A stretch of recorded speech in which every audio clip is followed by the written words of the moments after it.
Seorang petani itu tidak memerlukan areal yang luas. Contohlah seperti kita di sini.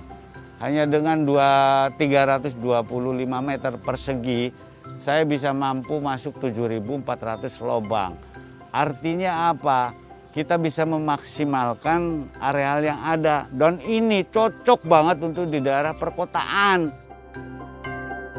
Yang jelas, hidroponik menguntungkan sekali. Karena dengan areal segini pun, saya bisa memenuhi kewajiban sehari-hari anak saya, 2 orang anak saya yang kuliah di Jogja semuanya dari hidroponik.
Assalamualaikum semuanya. Bagaimana kabar hari ini? Wah, ini udah bagus-bagus. Ini bagus. Loh, kenapa kamu kecil? Kurang makan ya? Kurang makan pasti kamu. Yang lainnya gede kok kamu kecil. Yang bagus ya, kasih yang bermanfaat buat kita, jangan buat kamu sendiri.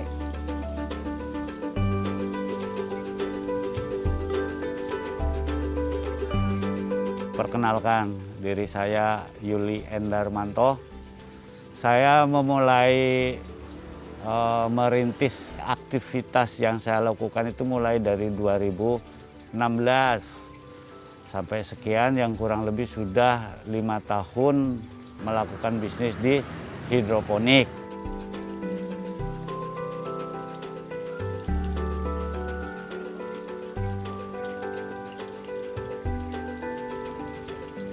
Selamat pagi Pak Coy, selamat pagi, assalamualaikum. Ini sawi manis, ini Pak Coy.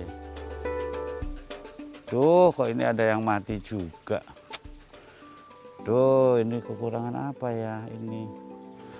Waduh, ini kurang unsur kalium.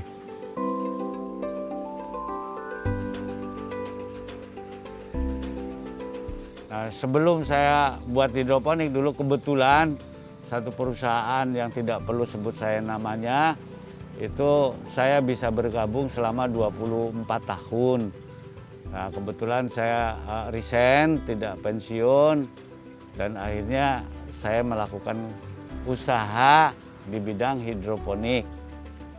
Sebenarnya kalau petani beralih profesi itu tidak jauh berbeda dengan apa yang saya lakukan sebelum saya membuat hidroponik. Hanya bedanya adalah media yang dipakai. Dulu saya pegang perkebunan kelapa sawit, sekarang hidroponik. Bedanya kalau kebun kelapa sawit ditanam di tanah, ini medianya air.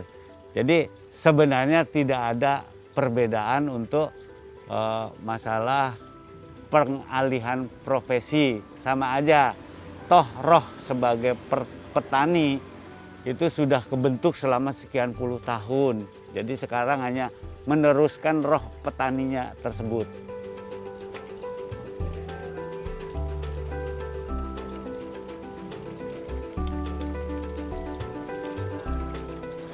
Di hidroponik 21 itu ada beberapa unsur. Ada 2 hidroponik. Yang pertama hidroponik murni yang medianya pakai air. Yang kedua semi hidroponik yang medianya memakai non tanah, di luar tanah, yakni pakai sekam bakar, sekam segar, pupuk kandang, terus kemudian raw materialnya itu kompos, dan sistemnya pengairannya itu sistem vertigasi.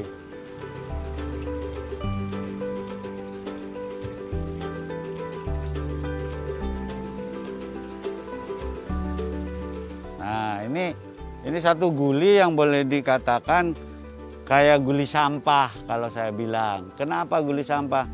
Karena dalam guli ini bermacam-macam tanamannya. Ada sawi hijau, ada sawi manis, ada pagoda, ada samhong. Nah, tatkala kita mau menyatukan ini, kita harus tahu dulu karakter tanamannya sama atau enggak. Memang nanti ada yang sedikit dikalahkan, iya jawabannya. Cuman nanti dia tumbuhnya tetap akan mendekati normal.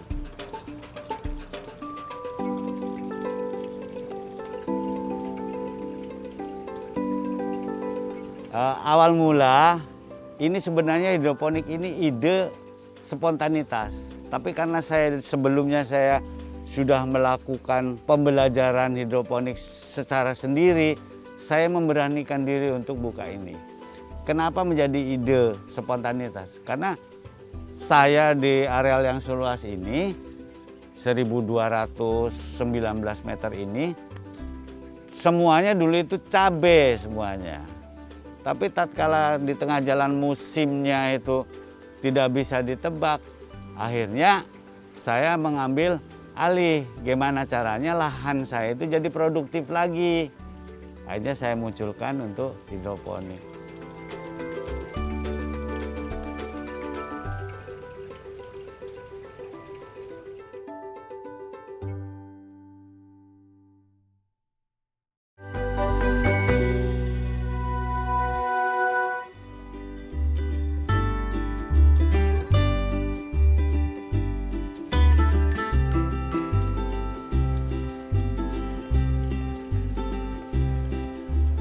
Hari ini kita menceritakan proses hidroponik yang ada di Hidroponik 21.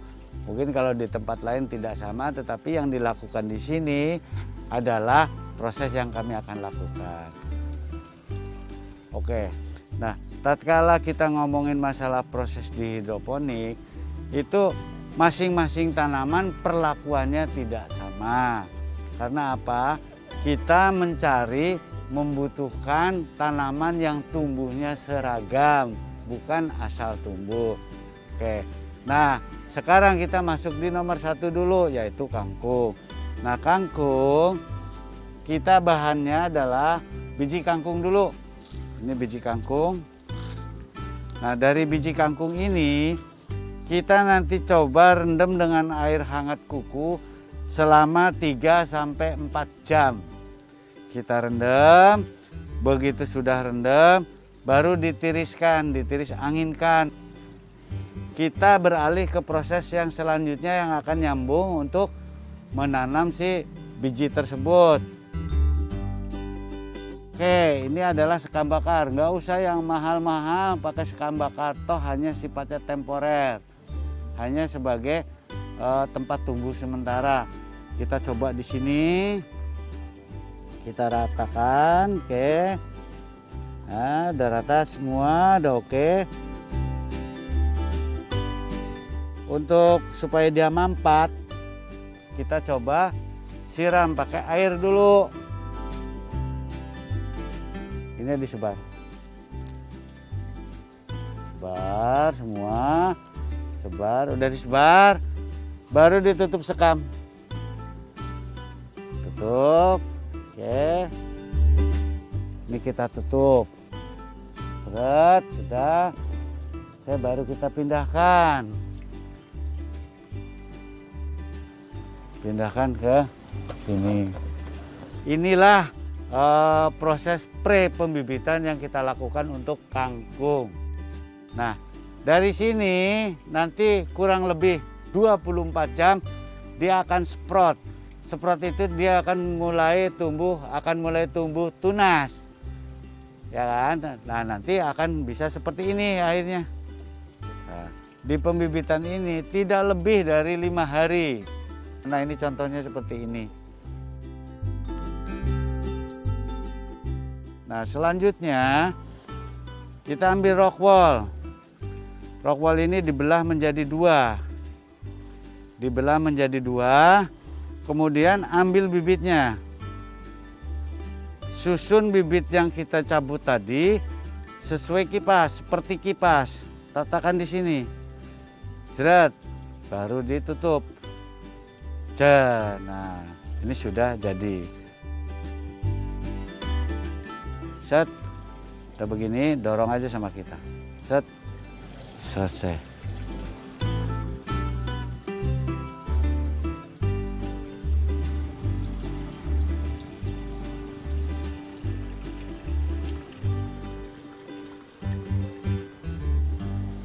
Nah, ini dimasukkan di paralon ini. Grek. Nah, inilah mulai berjuang kita. Bagaimana caranya dia bisa kita panen selama yang kita inginkan. Dari sini nanti sampai kurang lebih 12 sampai 16 hari kalau di hidroponik 21 itu sudah bisa dipanen dan sesuai dengan standar hidroponik SNI lah.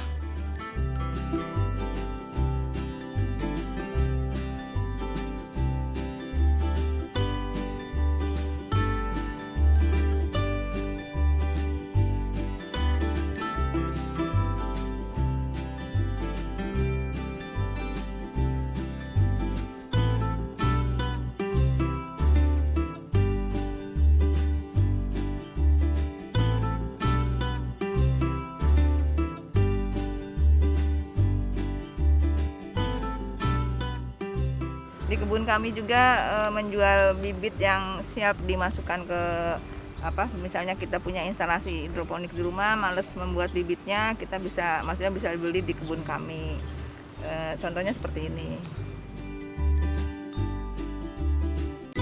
Kalau masalah untung dan rugi, alhamdulillah menyenangkan untungnya untuk di sini. Saya setiap hari tidak kurang dari 15 orang itu belanja ke tempat kami, dan tidak mungkin kalau belanja hidroponik itu 5.000, nggak mungkin. Itu bisa kalau untuk ya buat nambah-nambah beras orang belakang itu bisa. Apalagi kalau saya seorang pensiunan, dari mana lagi pensiunan berapa sih dapatnya? Kalau dapat tambahan ini, alhamdulillah bisa. Karena dengan areal segini pun saya bisa memenuhi kewajiban sehari-hari anak saya, 2 orang anak saya yang kuliah di Jogja semuanya dari hidroponik.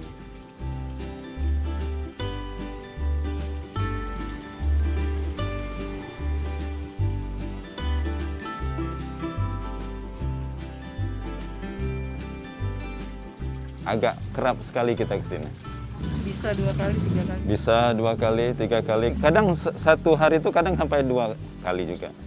Karena pada umumnya saya dengan istri saya selalu mengutamakan kesehatan yang saya utamakan. Karena kesehatan kalau saya kaji lebih utama, lebih berharga daripada harta-harta rezeki yang lain. Karena dari segi rasa, tanaman hidroponik ini taste-nya lebih beda daripada yang biasa. Karena dia agak lebih manis, bersih, dan higienis. Lagi satu dia agak terlindung daripada sinaran ultraviolet.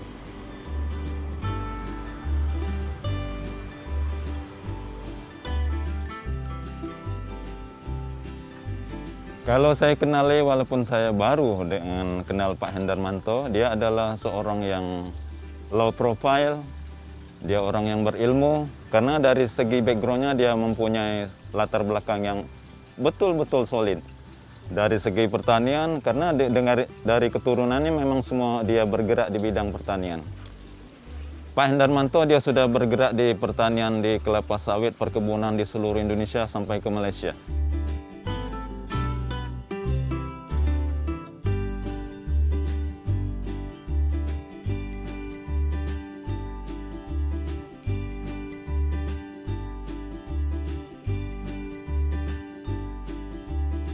Sebenarnya ini ide yang secara tiba-tiba, karena mimpi saya dulu kalau orang saya asli dari Cilacap, kemudian datang ke Jakarta, nanti kalau sudah pensiun itu pulang ke kampung, tadinya seperti itu.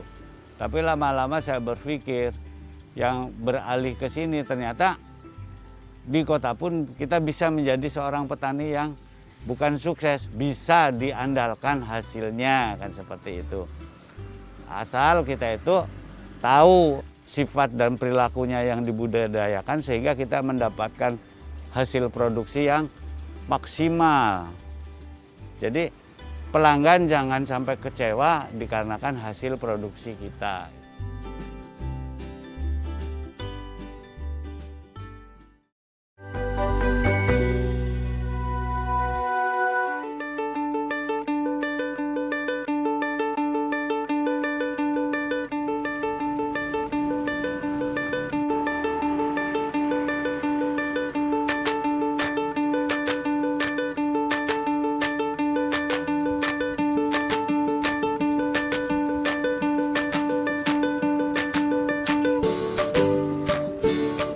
Kita mau masak kangkung ya, kangkung dari kebun sendiri. Ya, tinggal ngambil, tinggal dimasak.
Sedikit lah, saya tidak boleh dedahkan itu berapa. Saya tengok background dia melebihi apa yang saya jangkakan di luar jangkaan saya. Pada saat mengelola ini saya dibantu dengan istri saya. Kebetulan anak-anak lagi COVID dari Jogja, dari Bandung pada pulang ke sini, jadi kebantu kan gitu. Ya itulah tim kita, tim suksesnya keluarga Endarmanto Hidroponik 21 itu.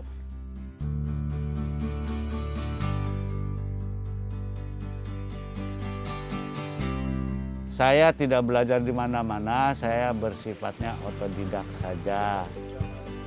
Selanjutnya kita akan beralih ke hidroponik untuk jenis tanaman lain. Salah satu contoh kita ambil adalah ini. Ini sawi pagoda. Nah, sawi pagoda berbeda dengan yang kangkung di sana. Kalau kangkung satu rokol bisa 5, 6, 7 sampai 10. Makanya medianya pakai sekam bakar supaya bisa memilih. Nah, ini sawi pagoda. Satu rockwool itu isinya 1 biji sawi pagoda sawi. Sehingga tumbuhnya satu-satu. Kenapa satu-satu? Karena dia pertumbuhannya lateral, mendatar, bukan meninggi. Kan gitu. Jadi akan jauh lebih sabar daripada kita kangkung. Memang kuncinya adalah ikhlas, sabar dan telaten. Itu begitu ini sudah dimasukin ke rockwool, ke netpot, nanti si netpot atau si rockwool sudah dipindah ke sini. Ini namanya peremajaan. Nah, ini isinya adalah tanaman yang tadi yang sudah kita pilih yang bagus, kita masukin dalam rockwool, kita masukin ke dalam netpot. Dan dari netpot yang sudah jadi inilah dimasukin ke pembesaran. Pada saat di pembesaran ini air tidak boleh berhenti. Kalau saya pribadi mengatakan bahwa di pembesaran adalah waktu trialnya dia untuk direndam ke air. Makanya air itu dia akan melalui ini.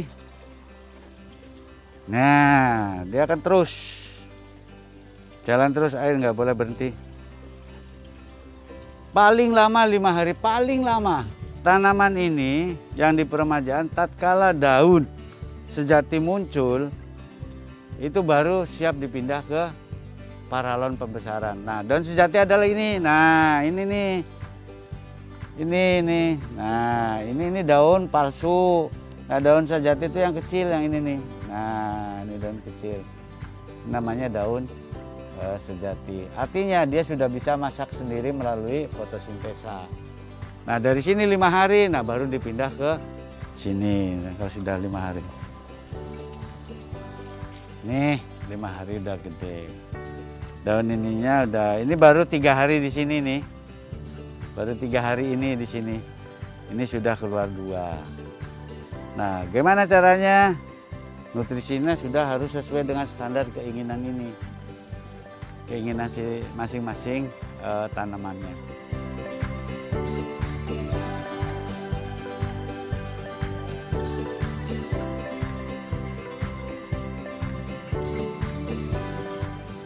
Kadang-kadang orang melihat bahwa dengan kalimat petani itu pasti kerja keras, pakai tenaga dan lain-lain sebagainya. Jadi seolah-olah itu mereka melakukannya yang berat-berat. Seorang petani itu tidak memerlukan areal yang luas. Contohlah seperti kita di sini. Hanya dengan 325 meter persegi, saya bisa mampu masuk 7.400 lubang. Artinya apa?